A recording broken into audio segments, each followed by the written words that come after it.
Friuli Venezia Giulia, allievi e junior, conquista il primo trofeo, Città di Brescia.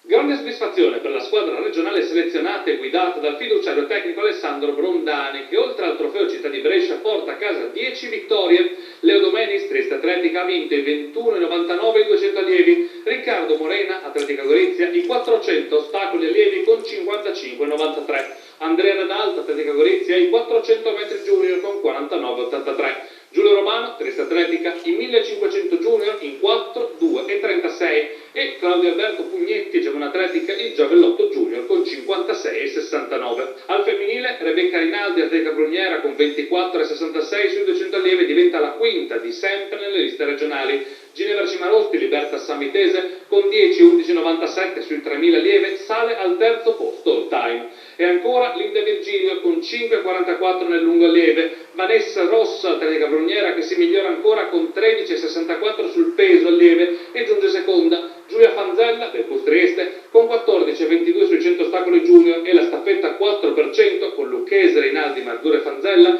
che fa segnare 48 netti. Bene anche la staffetta maschile con Silvestrin, Dadal, Tursi e Domenis, seconda a 43,18. A Leo Domenis e Rebecca Rinaldi inoltre il premio per le migliori prestazioni tecniche maschili e femminili.